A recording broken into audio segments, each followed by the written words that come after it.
Well, we're still in Portland. Yes. But we're not at the power line. That was quite the deal. We've come to see something in Portland that's always been in Portland. Well, not always, but pretty much always been in Portland, and that's Southern Pacific Locomotive 4449. Oh, fun. Oh, GS4. One of, if not America's most famous steam train, was used on the American Freedom Train. And it lives in Portland. Yes. Right across the street from a submarine. Yeah. So check this out, 4449. Ladies and gentlemen, will be landing in Portland shortly. In preparation, please return your seat back and tray table. One thing about flying, one gets to see a beautiful vista that you don't usually see from the road. Well, these volcanoes, it's just amazing. I love this shot you grabbed out of the window. But the area around here is also known for all these rivers. It's right at the confluence of the Willamette and Columbia rivers, so there's just water everywhere. Of course, where you find water and rivers, you're going to find bridges. Oh, and I love them. The ones here in Portland, I mean, Portland's known for its bridges, but they're just this incredible variety of different kinds of bridges. Lift bridges, tilt bridges, rotating bridges, and this one was for railroads. Oh my. Isn't that neat? Because it's also always been a major railroad hub. This is sure a beautiful train station. And it's huge. There were two major railroads that came up here, the SP and later the UP, and just this incredible Portland facility. I guess that's why they call it Portland. I guess so. That's just neat, though. But from the earliest days, a major seaport and therefore railroad hub.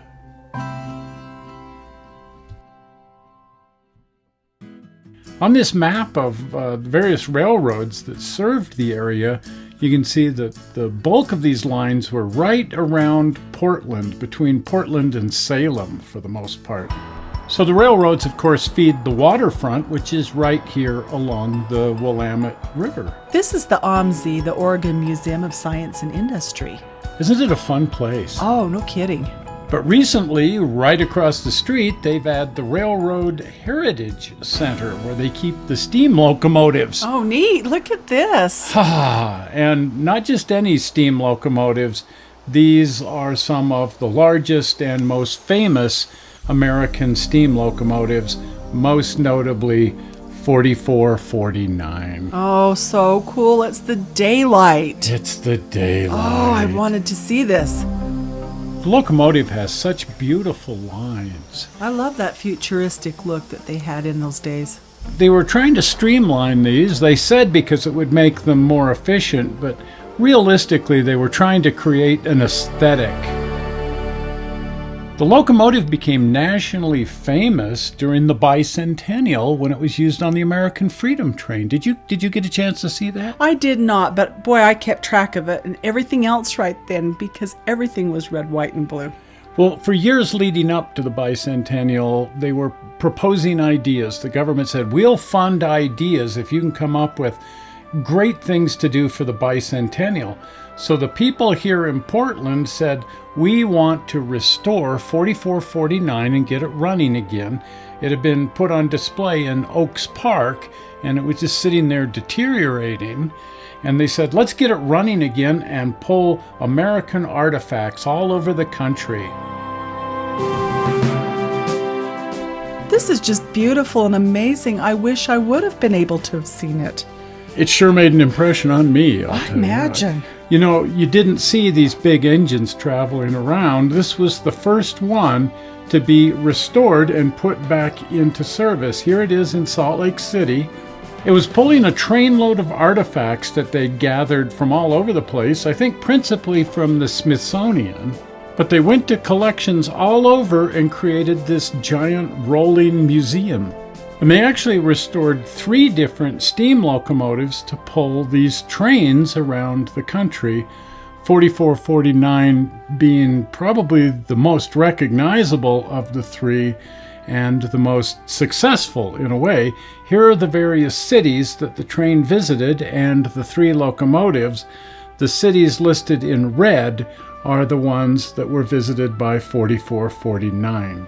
They tried to create a route that would crisscross the entire country over the course of about a year and a half, almost 2 years, so that everybody would get a chance to see this amazing rolling museum.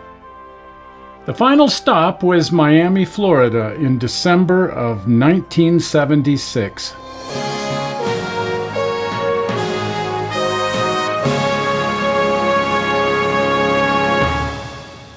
On its return to Portland, it was repainted back to its original SP Daylight colors. I like those colors. It reminds me of a sunset, but boy, won't that red, white, and blue era live on. Well, it's iconic. And periodically, just for fun, they do repaint the engine back as the Freedom Train, just for a short period of time, and then it's always returned back to its SP Daylight colors. Southern Pacific used the designation GS4 for this style of engine. These were the last of the steam engines running in passenger service. Diesels were quickly taking over, and well, they wanted these to really look nice. They wanted the passenger trains to really be the flagships of the railroad. The Locomotive has a very unique interior. It sure does. There's more knobs here and gadget. What in the... You know, every big locomotive has a different layout. This one is really unique, but I'm sure any locomotive engineer could tell us what all the various controls are, but you're not going to see this particular layout in any other locomotive. It's really unique to these GS4s. Of course, it's also had a modern radio and even controls for a diesel locomotive added, as quite often it will travel with a diesel.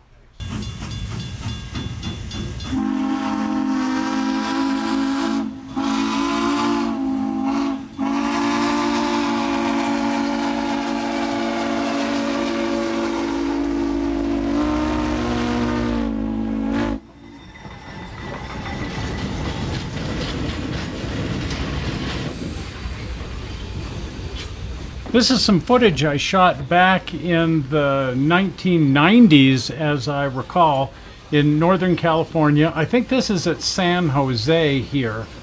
But there were a couple of different special events. 4449 used to go out on the main line for the SP. But after the SP was absorbed into the Union Pacific, UP doesn't want other people's steam engines on their track. So these have been relegated to operating on smaller railroads.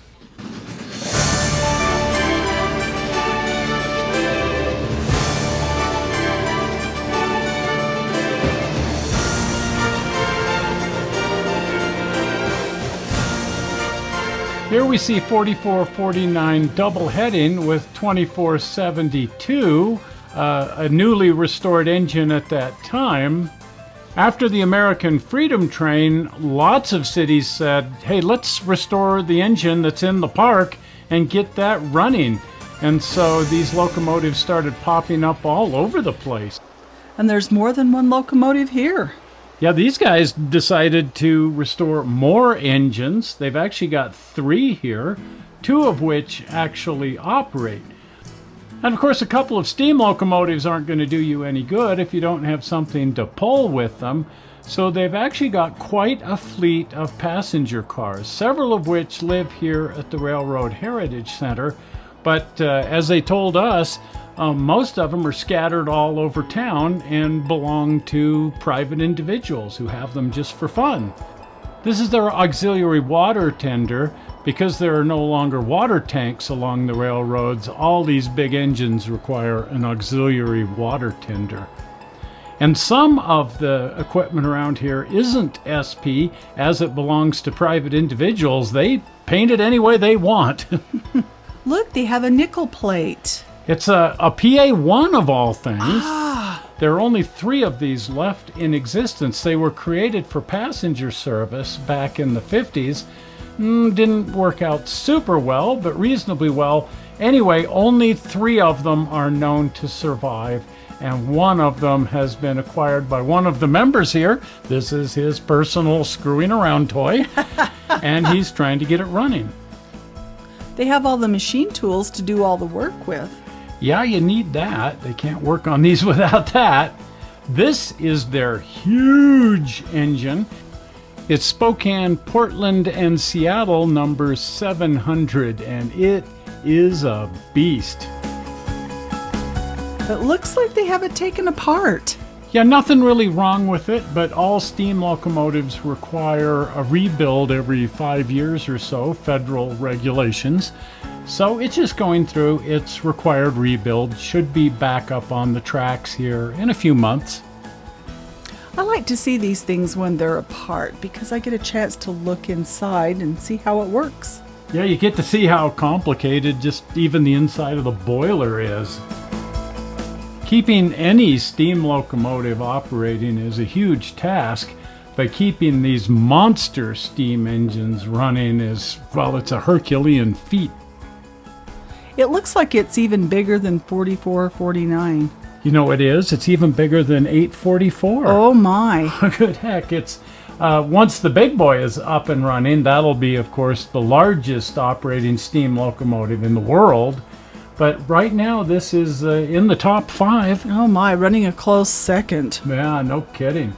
As everybody here on the internet seems to know, it's always a challenge to figure out what is the biggest engine, because there's all these different ways of measuring it. But by anybody's standard, this is one of the biggest.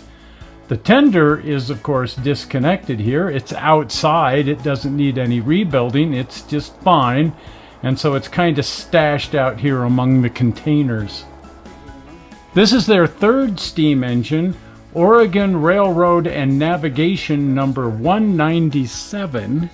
And this one does not run, but soon it will. They're working diligently on getting this guy back up and running. It hasn't run for years and years and years, but it's a much older engine than the other ones. But here again, it's a passenger locomotive with the big giant drivers for speed. Work has kind of stopped here because, well, they've got to get 700 back up and running, but once the rebuild is finished on 700, they'll get back to work on 197 here. And then they'll have 3 really, really neat, fully operational steam engines here at the Heritage Center. Oh my gosh. Well, it looks like we'll have to come back. Yep, when they get these running, we'll come back and ride them. Actually, we just need to come back and ride 4449. They take it out a couple of days every year and run excursions, so let's plan to do that. Okay. But next up for us is riding behind a big boy. Oh, yes. And that's coming right up. But right after we finish with that, let's say we come back here and ride 4449. Mm-hmm. I add it to the list. And we're rolling. We're rolling. Well, that was it. That was 4449. That is beautiful. America's wonderful, wonderful freedom train. Isn't that beautiful? And now the SP Daylight. Yes. I love the Wow. daylight. Just absolutely beautiful. And the whole Portland area is so beautiful. No And kidding. we've got to get off on a 4449 excursion when Yes, they actually when they run have one it. of those, because that'd be some fun. Uh-huh. Well, at any rate, if you guys haven't been over to the channel, do pop over to the channel. And if you're not a subscriber, do subscribe. And if you click your little notification bell, then you'll be notified Yes. whenever we upload a movie. So you want to do that. Absolutely. And the easy way to do both is to hit the subscribe button. Are you ready for it? Zoink! Right there, that button says subscribe. It means what it says. Right. But we're not sure how you found this movie on the internet. We hope you didn't find it boring, and we will see you here in a couple of days with another show. We'll see you then. Bye. Bye-bye. Who's honking?